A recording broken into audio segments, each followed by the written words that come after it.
नाम था चंदनपुर। चारों तरफ घने जंगल, बीच में बहती एक पतली सी नदी और नदी के उस पार एक पुराना उजड़ा हुआ महल।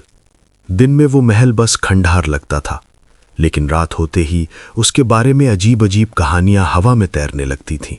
लोग कहते थे कि वहां एक चुड़ैल का साया भटकता है। चंदनपुर में दो गहरे दोस्त रहते थे, अमन और रोहन। अमन शांत, समझदार और हर बात को तर्क से सोचने वाला था, जबकि रोहन थोड़ा चंचल, जिज्ञासु और डर को चुनौती देने वाला। दोनों बचपन से साथ थे और एक दूसरे के बिना उनका दिन अधूरा लगता था।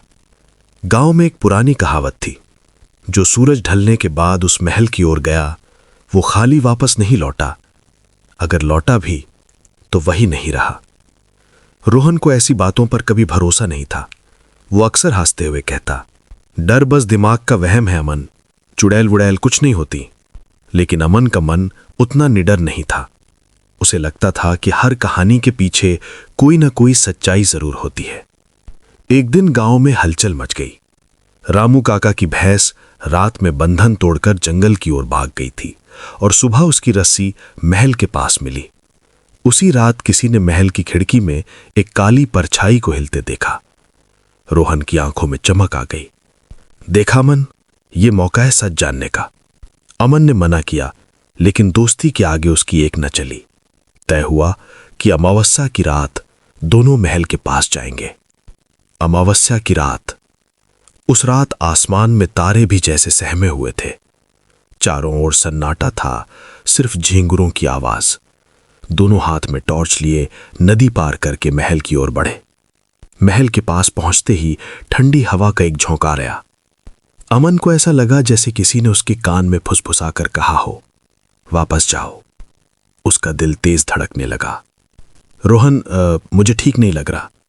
रोहन ने हंसकर कहा, डर गया क्या? चल बस थोड़ा आगे। चुड़ैल का साया।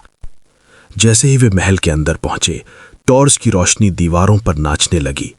तभी एक कोने में उन्हें एक अजीब सा साया दिखा। वो इंसान जैसा था, लेकिन सिर थोड़ा टेढ़ा, बाल बिखरे हुए और आंखें जैसे चमक रही हों। अमन का हाथ कांपने लगा। रोहन, वो देख। साया धीरे धीरे उनकी ओर बढ़ा, लेकिन उसके पैर जमीन को छू ही नहीं रहे थे। तभी एक भारी आवाज गूंजी, क्यों आए हो तुम यहां? रोहन की हिम्मत भी जवाब देने लगी, हम बस देखने आए थे। साया ठहाका मारकर हंसा, मैं हूं इस महल की रक्षक, जिसे तुम चुड़ैल कहते हो। साया धुएं में बदल गया और सामने एक बूढ़ी औरत खड़ी थी। उसका चेहरा झुर्रियों से भरा था, लेकिन आंखों में अजीब सी उदासी थी। उसने बताया कि सालों पहले वो इसी महल की मालकिन थी। लालच में आकर लोगों ने उसके परिवार को मार दिया और उसे जिंदा जला दिया। मरते समय उसने बदला नहीं, बल्कि एक साया छोड़ दिया, जो सिर्फ डर फैलाता था, मारता नहीं। मैं किसी को नुकसान नहीं पहुंचाती, उसने कहा, बस चाहती हूं कि लोग इस जगह को भूल जाएं। अमन को दया आ गई। तो फिर भैंस? औरत ने सिर झुका लिया। वो डर गई थी। मेरा इरादा कुछ और नहीं था। दोस्ती की परीक्षा। अचानक महल हिलने लगा। साया फिर उभर आया, पहले से ज्यादा भयानक। अब तुम मेरी सच्चाई जानते हो, जा सकते हो, आवाज गूंजी। लेकिन रोहन का पैर मुड़ गया और वो गिर पड़ा। अमन ने बिना सोचे उसे थाम लिया।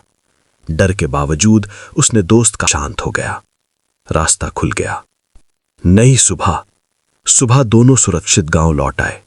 उन्होंने किसी को पूरी सच्चाई नहीं बताई, बस इतना कहा कि वहां जाना ठीक नहीं। उस दिन के बाद रोहन बदल गया। वो अब हर बात को मजाक में नहीं लेता था और अमन पहले से ज्यादा आत्मविश्वास